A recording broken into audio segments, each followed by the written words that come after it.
اتنوعت موديلات شيري اللي هي سبرونزا ودخلت السوق المصري وتعددت موديلاتها اللي اتميزت بالاقتصاديه. ولو مش متابع معايا فاحنا اتكلمنا عن سبرونزا A11 وA213 وشيري كيو. والنهارده بقى هكلمك عن حبيبه الملايين واللي كانت واحده من افضل الموديلات تحقيقا للمبيعات لشيري بشكل عام، وهي سبرونزا A113.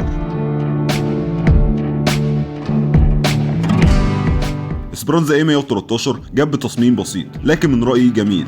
فمن الجزء الامامي هتلاقيها بكشافات كبيره طوليه مع اضاءه هالوجين، وفي المنتصف شبك امامي صغير ده مع كشافات شبوره في الاسفل وبينهم فتحات للتهويه. اما بقى الجنبين فالعربيه كانت بتيجي بتصميم بسيط خالي من الخطوط اللي بتبقى بطول العربيه، لكن مع مساحات زجاجيه كبيره ومرايات بنفس لون العربيه وصدادات بلاستيك لحمايه الجنبين. اما على سقف العربيه هتلاقي قضبان بلون اسود ممكن تركب فيهم راك روف عشان تكسب مساحه تخزين اضافيه وتحمل على سقف العربيه. وزي ما كان في بساطه وجمال في الجزء الامامي، نفس النظام هتلاقيه في تصميم الجزء الخلفي، فتلاقي الفوانيس جايه بشكل طولي ومتناسق مع سبويلر على الشنطه واكسدام اسفل الكشافات بشكل بسيط جدا ومناسب مع ابعاد العربيه.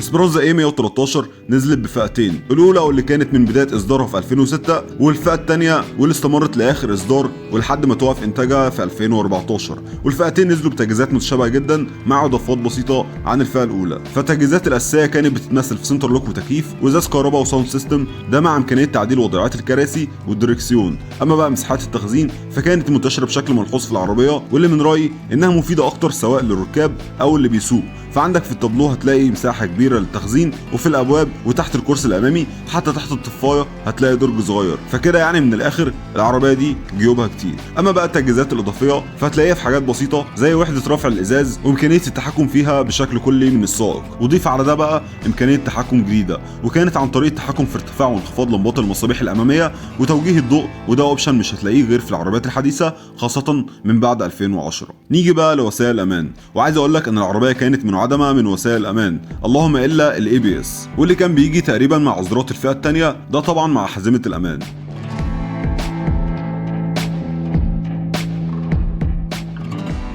مع الاختلاف البسيط بين النسختين الاولى والثانيه، الا ان العربيه نزلت بنوع موتور واحد بقوه 1300 سي سي 87 هورس باور مع فتيس مانوال 5 سرعات، واستمر التشابه ده في المواصفات. فالعربيه كانت بتيجي بطول 3 متر 70 وعرض متر 85 وارتفاع متر 52، ومساحه الشنطه الخلفيه بتستوعب ل 250 لتر وممكن توصل ل 400 لتر مع طي المقاعد الخلفيه، مع وزن طن و40 كيلو، وتانك بنزين بسعه 43 لتر.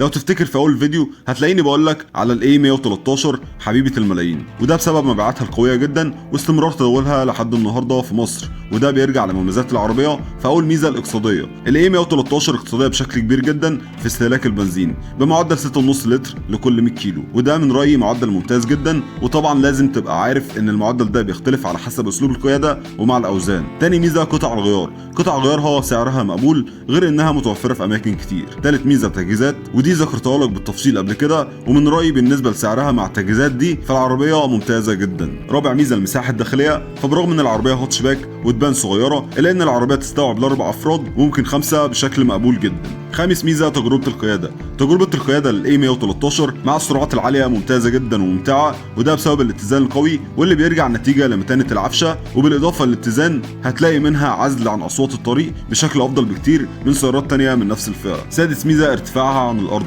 فطبعا انت عارف ان الطرق في مصر عامله ازاي، عايز اطمنك من ناحيه A113 لانها مرتفعه بشكل مميز عن الارض ومش هتحك منك في المطبات. سابع ميزه التصميم، واللي من رايي ممتاز جدا وجذاب ومناسب قوي لو انت شباب، فهتلاقي العربيه بطابع شبابي وهتديك الكاريزما اللي انت محتاجها. تامن ميزه السعر، سعر العربيه مقبول جدا، واصلا العربيه اتعملت للناس اللي بتدور على عربيه اقتصاديه، عشان كده ونتيجه لسعرها المناسب جدا في مقابل امكانياتها ننتقل للميزه التاسعه والاخيره، وهي اعاده بيعها. اعاده البيع ممتازه في حاله اهتمامك ليها وعرضها بسعر معقول، وده نتيجه لكم المميزات اللي ذكرناها واهمها السعر طبعا.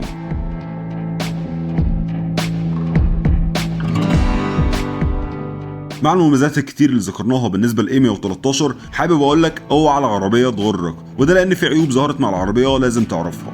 اول عيب العفشه، وده تقريبا اكبر عيب ممكن تلاقيه مع العربيه، فبسبب متانه العفشه هتلاقيها مش مريحه خاصه مع النوار والمطبات، وهتحس بشكل كبير بعيوب الطريق، ده غير انها بتحتاج تربيط باستمرار من وقت للتاني. تاني عيب تجربه القياده، فبرغم متعه السواقه مع السرعات العاليه هتلاقي برضو عيب مش عارف كل ملاك العربيه لاحظوه ولا لا، لكنه موجود تقريبا، وهو بعد ما تعدي ال 140 هتحس فيها بهزه خفيفه، عشان كده ما انصحكش تماما تزود عن 140. ثالث عيب خامات التصنيع والتقفيل، للاسف العربيه بتفتقد لجوده الخامات والتقفيل، فمع الوقت هتلاقي التابلو والدركسيون والاوكر قشروا، غير اصوات تزييق ممكن تسمعها باستمرار وانت ماشي. رابع عيب التكييف يعتبر ضعيف ومش هيأدي معاك زي ما انت عايز. خامس عيب الصيانه، حوض العربيه للاسف ضيق وبيصعب بشكل كبير على الصناعيه الشغل فيها. سادس عيب الموتور، فلو الجو حر هتلاقي سخونه من الموتور خاصه لو مش متابع دوره التبريد. سابع عيب، وده تقريبا في كل الاصدارات لكن وارد تحصل معاك خاصه لو عربيتك من ضمن الفئه الاولى، فهتلاقي تقل كبير في الدبرياج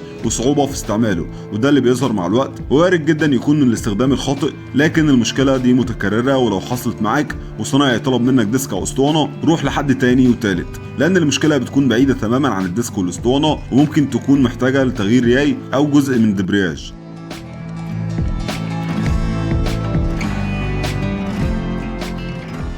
طيب بشكل عام كده اسبرانزا اي 113 تنفعنا ولا بلاش منها؟ الحقيقه انا شايف ان العربيه قيمه كبيره مقابل سعرها القليل وامكانياتها الممتازه، ولو فيها عيوب فدي عيوب بسيطه جدا وسهل حلها، وده مع الاهتمام بالعربيه وصيانتها الدوريه. اما بقى لو انت هتحتاج عربيه عائليه فبلاش اي 113 خالص، لانها شبابيه في المقام الاول وتميل اكتر للاستعمال الشخصي او الاسره الصغيره. ده كان فيديو اسبرانزا اي 113، ما تنساش اللايك والسبسكرايب. سلام يا وحش.